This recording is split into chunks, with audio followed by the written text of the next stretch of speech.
De retour dans Smart Tech pour le rendez-vous à l'amorçage. Aujourd'hui, Anthony Babkin est avec nous. Merci Anthony de nous avoir rejoints. Avec grand plaisir. Je le disais, aujourd'hui, on va faire un focus sur les lauréats de ce Black Founders Fund de Google. D'abord, il est tout frais, tout chaud. Vous l'avez juste là, le nouvel annuaire Diversity Days qui recense de nombreux talents de la tech partout en France, dont certains lauréats, je crois, de cet événement-là. À quoi sert cet annuaire? Voilà, réexpliquez-nous. C'est chouette, déjà, c'est une démarche très participative, collaborative. Il y a des dizaines d'acteurs de l'associatif, égalité des chances, tech, etc., qui s'y associent, dont Bismart et dont Smart Tech. Et l'objectif, c'est valoriser, c'est ce qu'on fait dans cette chronique depuis le départ, des personnes qui ont du potentiel, du talent, mais qu'on ne va pas voir suffisamment aujourd'hui sur la scène de la French Tech. Et donc, c'est amusant parce qu'à la fois, dans ceux dont on va parler juste après, plus certains que je vais présenter aujourd'hui, ils lèvent des fonds, ça avance. Et puis merci, j'en profite parce que c'est la dernière de cette saison à Bismart d'en avoir reçu beaucoup d'entre eux parce que à nouveau j'aime beaucoup dire qu'on ne fait pas de la charité mais bien mettre des talents qui ont le potentiel et qu'on ne voit pas suffisamment sur le devant de l'affiche. Mais pourquoi c'est important justement ça, cet aspect diversité aujourd'hui? Là, vous êtes plutôt positif sur l'avenir.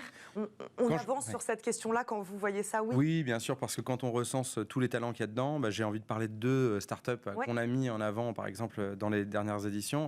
Easy Paper, donc c'est une boîte qui va faciliter toutes les démarches d'une entreprise qui a envie de s'installer en France. Ils sont actuellement incubés à l'Escalator, qui est une initiative de Maurice Lévy, et elle lève 300 000 €. Elle est en pleine levée de fonds, donc pour ceux qui nous écoutent, ça peut intéresser. Et on avait parlé des Kunto, qui viennent de réussir leur levée de fonds participative, et maintenant ils cherchent à lever 1 million €. Et donc on va en parler juste après, parce qu'il y a certains qu'on avait identifiés qui viennent de lever. Donc ça veut dire, allez-y, procurez-le vous en édition papier ou tout simplement sur le site, sur Diversity Days, donc sur annuaire-diversitydays.com. Et l'objectif, c'est quoi? C'est recenser toutes ces pépites qui sont dans les 4 coins de France. Alors, les petites nouveautés, c'est qu'on a ajouté un onglet régional, donc on sait d'où vient la personne. Et puis après, il y a la typologie d'activité, le secteur d'activité dans lequel la personne peut être. Donc là, typiquement, on est sur la partie droit. Je parlais d'Easy Paper, c'est parfait, elle a de la chance, Cécile. Elle est en Ile-de-France, on décrit un peu son parcours, son business model, sur tous ses réseaux, son numéro de téléphone. Donc, bien sûr, ça peut aider n'importe quel journaliste ou même décideur économique. Voilà, mais c'est ce que j'allais vous dire, Anthony. À qui s'adresse cet annuaire-là? Quelle population il faut absolument sensibiliser et montrer ces modèles-là? On rencontre beaucoup de fonds d'investissement qui nous disent ces talents-là, on n'arrive pas à les trouver. Alors, bien sûr, quand on est... je vais pas être caricatural, mais les fonds sont souvent assez parisiens ou sont dans les très grandes villes. On parfois pas les petites antennes sur le terrain pour repérer des talents qui sont parfois éloignés de leur réseau traditionnel. Donc notre rôle, c'est aussi d'aller les sourcer, de les rapprocher de ces fonds plus tradis et leur dire, tiens, regardez, on a un super talent, c'est pas les nôtres, c'est des talents français au sens large. Il porte elle porte une super solution, elle a besoin à un moment de lever, elle a fait, comme n'importe quelle start-up, l'épreuve d'un certain business model, ça fonctionne, il y a des premiers clients. Voilà de quoi les repérer. Pareil pour la scène économique, on se plaint souvent du manque de représentation dans les médias de femmes, mais pas que, de personnes de couleur, de personnes en situation de handicap. Donc cet annuaire est représentatif de ce qu'est le talent au sens large, si on lui met un grand S et si on parle des diversités avec un grand S aussi.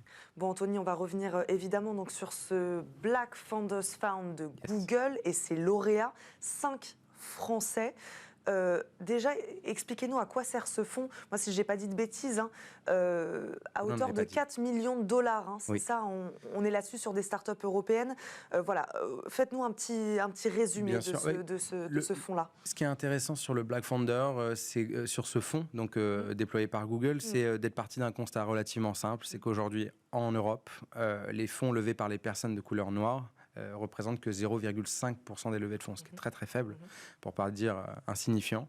Et donc on voit bien, et Google en a pris conscience, et d'autres acteurs, qu'il y avait un enjeu de faire en sorte que des personnes qui ont le potentiel, comme on l'évoquait tout à l'heure, ne soient pas discriminées au moment où en fait il faut lever des fonds.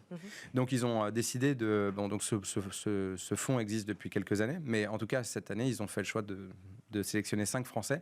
Et donc la petite anecdote, et c'est là où ça me rend fier de faire cette chronique à vos côtés et ensemble, c'est le fait que 3 d'entre eux ont été déjà soit reçus sur les antennes de Bismart, soit on en a parlé dans la chronique à l'amorçage, je pense aux filles de Fresh Africa, et je pense également à Ivy Recrutement, donc 2 actrices, une du recrutement, l'autre sur la food tech. Mais c'est chouette parce que ça veut dire qu'on en parle, Donc ceux qui nous écoutent ont intérêt à tendre l'oreille. S'ils veulent placer leur argent utilement, voilà, il y a des jolies startups. Le message est passé. Il nous reste vraiment juste quelques secondes. Oui. Anthony, une startup qui vous a attiré votre attention, sur laquelle on pourrait faire un focus. Vous venez de parler de Fresh Africa, mais voilà, si vous deviez nous en donner une autre. Il y en a 2 autres qui sont dans le Black Founders, donc je vous invite à les regarder. C'est ID Protect, donc qui est plutôt sur la protection de données, et une autre qui s'appelle Autonomy.ia, et donc en fait qui fait plutôt de la mise en place de stratégies d'intelligence artificielle. Ces 2 boîtes, pour moi, sont pareilles, ils sont dans le cœur du réacteur.